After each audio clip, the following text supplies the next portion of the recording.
जी student अस्सलाम वालेकुम। जैसा कि आप जानते हैं कि हम cost of goods sold income statement जो है ना वो पढ़ रहे हैं। तो आज हमने cost of goods sold income statement के अलावा बैलेंस शीट भी बनानी सीखनी है कि बैलेंस शीट जो है ना वो एक मैन्युफैक्चरिंग अकाउंट में किस तरीके से बनाई जा सकती है। ठीक है जी। और दूसरी बात जो नई हमने यहाँ पे देखनी है वो ये देखनी है कि जो अंडर या ओवर अप्लाइड फैक्ट्री ओवरहेड होते हैं उनको एंटायर प्रोडक्शन को कैसे चार्ज करते हैं। उससे पहले हम कास्ट ऑफ गुड्स सोल्ड को एडजस्ट करते चले आए हैं कि अंडर अप्लाइड होते थे तो जितने अंडर अप्लाइड होते थे हम कास्ट ऑफ गुड्स सोल्ड में ऐड कर देते थे, ओवर अप्लाइड होते थे तो कास्ट ऑफ गुड्स सोल्ड में से माइनस कर देते थे। तो इस तरीके से हमें फिर cost of goods sold at actual मिल जाती थी। लेकिन अब रिक्वायरमेंट होती है प्रॉब्लम में बाज़-औक़ात कि आपने ये अंडर और ओवर अप्लाइड का जो वेरिएंस है ना फैक्ट्री ओवरहेड का, वो आपने एंटायर प्रोडक्शन को चार्ज करना है रेदर देन आपने कास्ट ऑफ गुड्स सोल्ड को। ठीक है जी। तो लेक्चर 7 का आगाज़ करते हैं आज हम। ये क्वेश्चन दिया हुआ है, ये मॉडल क्वेश्चन एक मैंने आपके लिए चूज़ किया है यहाँ पे, जिसमें तीनों ही चीज़ें उसने डिमांड की हुई हैं कि इनकम स्टेटमेंट भी बनानी है। ज़ाहिर है इनकम स्टेटमेंट बनाने के लिए हमें पहले cost of goods sold statement बनानी पड़ेगी, उसके अलावा बैलेंस शीट भी बनानी है। तो ये क्वेश्चन आपने कुछ ज़्यादा इस चैप्टर में अभी तक ऐसा नहीं देखा होगा जिसमें ट्रायल बैलेंस दिया हुआ हो। तो ये ट्रायल बैलेंस बिल्कुल जैसा कि आप इससे पहले फाइनेंशियल अकाउंटिंग पढ़ के आए हैं, बिल्कुल ये उसी तरह का ट्रायल बैलेंस आपको नज़र आ रहा है।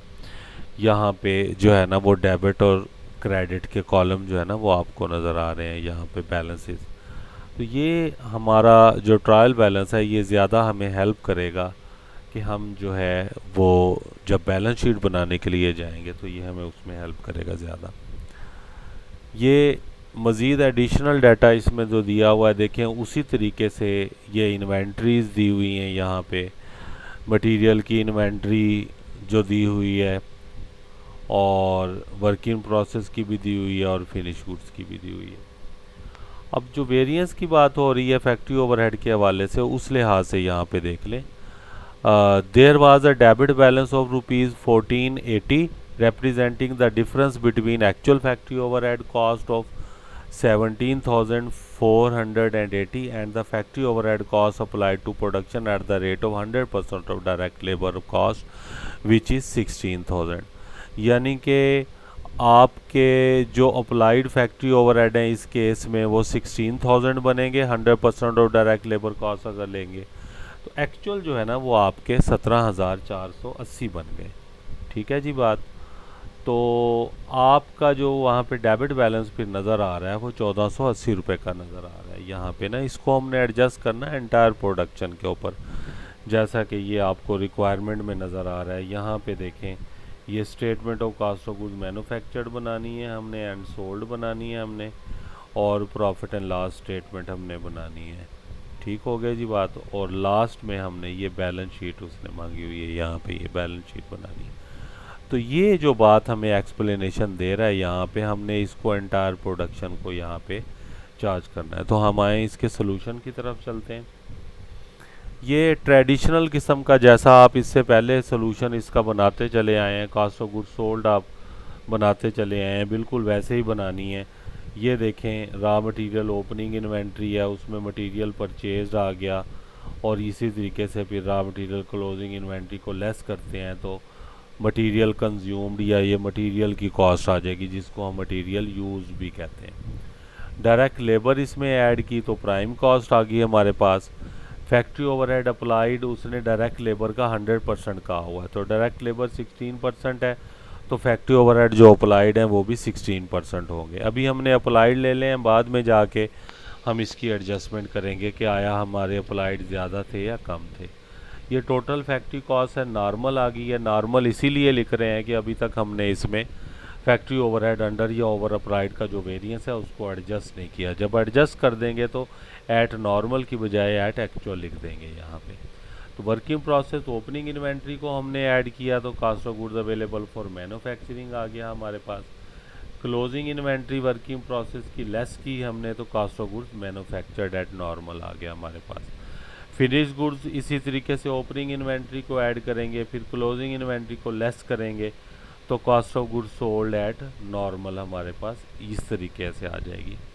अब यहाँ पे देखें, हमने थोड़ी सी वर्किंग करनी है कि ये under applied factory overhead cost जो है वो 1280 रुपये इसने ऐड कैसे की हुई है यहाँ पे, और cost of goods sold at actual यहाँ पे जो है वो किस तरीके से आए हुए हैं। अभी आप यहाँ एक्सप्लेनेशन में देखें, ये 1480 रुपये जो है आपके, ये हमने ओवर अप्लाइड है हमारे, इनको सॉरी अंडर अप्लाइड है हमारे, इसको हमने एडजस्ट करना है एंटायर प्रोडक्शन को। अब इसको एडजस्ट करने की हम इसको कैसे एडजस्ट करेंगे, ये चीज़ हमें यहाँ पे देखनी पड़ेगी। एक चीज़ देखनी है आपने कि ये 1480 रुपये हमने 3 जगह पे डिवाइड करने हैं उसकी रेशो के मुताबिक। एक तो वर्क इन प्रोसेस का जो क्लोजिंग का हमारा बैलेंस होगा, एक फिनिश गुड्स का क्लोजिंग का बैलेंस होगा, और एक जो हमने अभी कॉस्ट ऑफ गुड्स सोल्ड में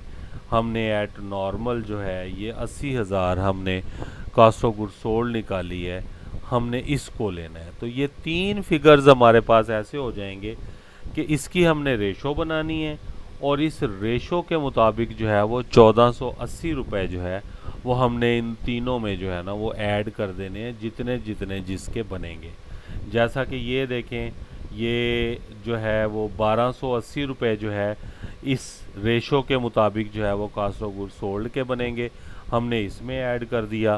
फिर जब हम जाते हैं यहाँ पे बैलेंस शीट के अंदर, तो वर्किंग प्रोसेस की जो क्लोजिंग इन्वेंट्री है उसके 40 रुपये बनते हैं, वो हमने ऐड कर दिए। फिनिश गुड्स के 160 रुपये बनते हैं, तो वो हमने ऐड कर दिए। ठीक है जी। तो ये हमारा क्लोजिंग की इन्वेंट्री जो है वो 16,220 की इस तरीके से after charging such under applied factory overhead to entire production, इस तरीके से ये हमारी बैलेंस शीट में क्लोजिंग के एसेट्स मटेरियल वाइज कंप्लीट हो जाएंगे।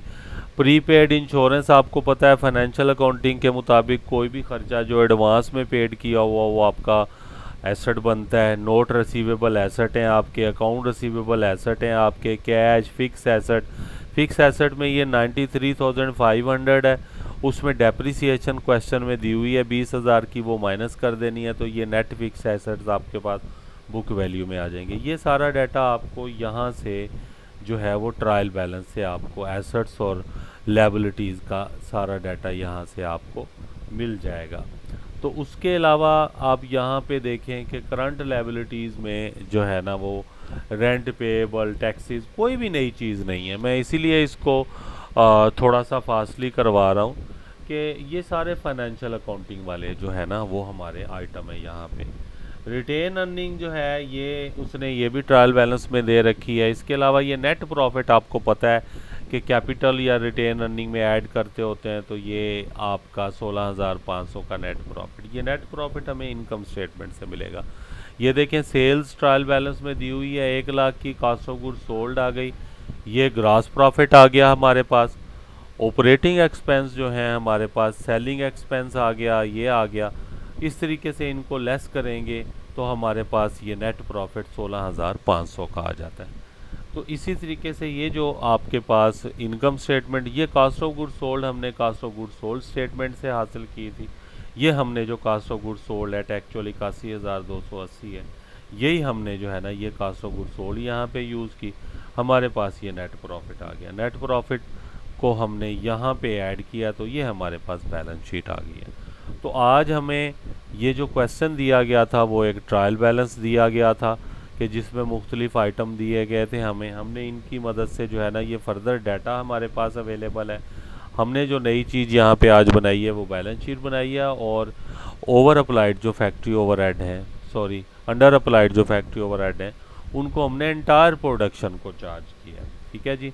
ये हमने CGS बनाई है, यहाँ से हमें कॉस्ट ऑफ गुड्स सोल्ड मिली, उसको हमने इनकम स्टेटमेंट में यूज़ किया यहाँ से, और ये नेट प्रॉफिट आया हमारे पास, और इसके अलावा ये फिर हमने उसकी मदद से बैलेंस शीट बना ली। उम्मीद है आपको ये टॉपिक आज का जो लेक्चर 7 है आपका अच्छे तरीके से आपको समझ आ गया होगा। किसी भी किस्म आपका किसी भी किस्म का कोई सवाल हो तो नीचे कमेंट में जो है ना वो आप लोग बता दीजिएगा। थैंक यू जी, अल्लाह हाफिज़।